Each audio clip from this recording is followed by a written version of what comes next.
المتقین حضرت علی علیہ السلام اپنے اس خطبے میں روایت حدیث کے موضوع پر ارشاد فرماتے ہیں۔ آپ فرماتے ہیں کہ لوگوں کے ہاتھوں میں حق اور باطل، سچ اور جھوٹ، ناسخ اور منسوخ، عام اور خاص، واضح اور مبہم، صحیح اور غلط، سبھی کچھ ہے۔ خود رسول اکرم صلی اللہ علیہ وآلہ وسلم کے دور میں آپ پر بہتان لگائے گئے، یہاں تک کہ آپ کو کھڑے ہو کر خطبے میں کہنا پڑا کہ جو شخص مجھ پر جان بوجھ کر بہتان باندھے گا تو وہ اپنا ٹھکانہ جہنم میں بنا لے۔ تمہارے پاس 4 طرح کے لوگ حدیث لانے والے ہیں کہ جن کا 5واں نہیں۔ ایک تو وہ جس کا ظاہر کچھ ہے اور باطن کچھ، وہ ایمان کی نمائش کرتا ہے اور مسلمانوں کی سی وضاقتہ بنا لیتا ہے، نہ گناہ کرنے سے گھبراتا ہے اور نہ کسی افتاد میں پڑھنے سے جھجکتا ہے۔ وہ جان بوجھ کر رسول اکرم صلی اللہ علیہ وآلہ وسلم پر جھوٹ باندھتا ہے۔ اگر لوگوں کو پتہ چل جاتا کہ یہ منافق اور جھوٹا ہے تو اس سے نہ کوئی حدیث قبول کرتے اور نہ اس کی بات کی تصدیق کرتے، لیکن وہ تو یہ کہتے ہیں کہ یہ رسول اللہ صلی اللہ علیہ وآلہ وسلم کا صحابی ہے، اس نے حضرت صلی اللہ علیہ وآلہ وسلم کو دیکھا بھی ہے اور ان سے حدیثیں بھی سنی ہیں اور آپ سے تحصیل علم بھی کی ہے۔ چنانچہ وہ بے سوچے سمجھے اس کی بات کو قبول کر لیتے ہیں، حالانکہ اللہ نے تمہیں منافقوں کے متعلق خبر دے رکھی ہے، ان کے رنگ ڈھنگ سے بھی تمہیں آگاہ کر دیا ہے۔ پھر وہ رسول اکرم صلی اللہ علیہ وآلہ وسلم کے بعد بھی باقی و برقرار رہے اور کذب و بہتان کے ذریعے گمراہی کے پیشواؤں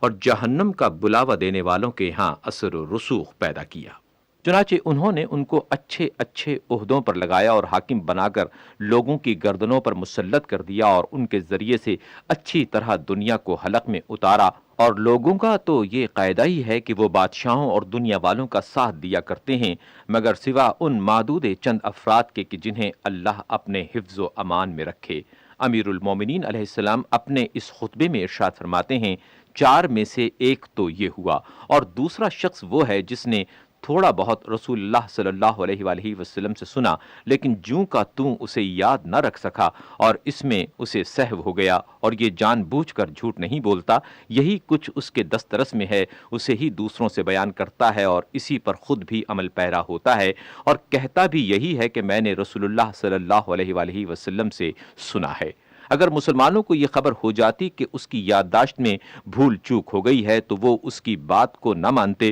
اور اگر خود بھی اسے اس کا علم ہو جاتا تو اسے چھوڑ دیتا۔ تیسرا شخص وہ ہے کہ جس نے رسول اللہ صلی اللہ علیہ وآلہ وسلم کی زبان سے سنا کہ آپ نے ایک چیز کے بجا لانے کا حکم دیا ہے، پھر پیغمبر نے تو اس سے روک دیا، لیکن یہ اسے معلوم نہ ہو سکا، یا یوں کہ اس نے پیغمبر کو ایک چیز سے منع کرتے ہوئے سنا، پھر آپ صلی اللہ علیہ وآلہ وسلم نے اس کی اجازت دے دی، لیکن اس کے علم میں یہ چیز نہ آ سکی۔ اس نے قول منسوخ کو یاد رکھا اور حدیث ناسخ کو محفوظ نہ رکھ سکا۔ اگر اسے خود معلوم ہو جاتا کہ یہ منسوخ ہے تو وہ اسے چھوڑ دیتا، اور مسلمانوں کو بھی اگر اس کے منسوخ ہو جانے کی خبر ہوتی تو وہ بھی اسے نظر انداز کر دیتے۔ امیر المومنین حضرت علی علیہ السلام اپنے اس خطبے میں مزید ارشاد فرماتے ہیں، آپ فرماتے ہیں کہ 4تھا شخص وہ ہے کہ جو اللہ اور اس کے رسول پر جھوٹ نہیں باندھتا، وہ خوف خدا اور عظمت رسول صلی اللہ علیہ وآلہ وسلم کے پیش نظر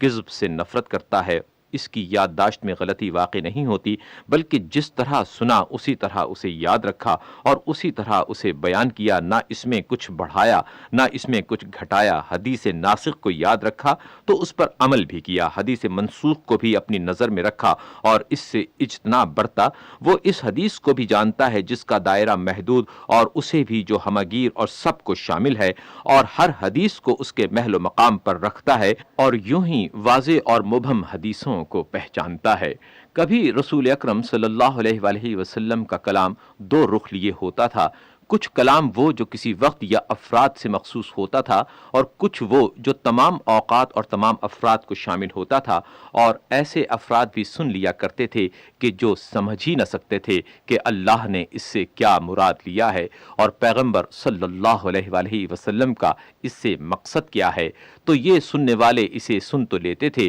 اور کچھ اس کا مفہوم بھی قرار دے لیتے تھے، مگر اس کے حقیقی معنی اور مقصد اور وجہ سے نہ واقف ہوتے تھے، اور نہ اصحاب پیغمبر صلی اللہ علیہ وآلہ وسلم میں سے سب ایسے تھے کہ جنہیں آپ سے سوال کرنے کی ہمت ہو، بلکہ وہ تو یہ چاہا کرتے تھے کہ کوئی صحرائی بدو یا پردیسی آ جائے اور وہ جو کچھ پوچھے تو یہ بھی سن لیں۔ امیر المومنین حضرت علی علیہ السلام فرماتے ہیں، مگر میرے سامنے سے کوئی چیز نہ گزرتی تھی مگر یہ کہ میں اس کے متعلق پوچھتا تھا اور پھر اسے یاد کرتا تھا۔ آپ امیر المومنین علیہ السلام فرماتے ہیں، یہ ہیں لوگوں کے احادیث اور روایات میں اختلاف کے وجوہ و اسباب۔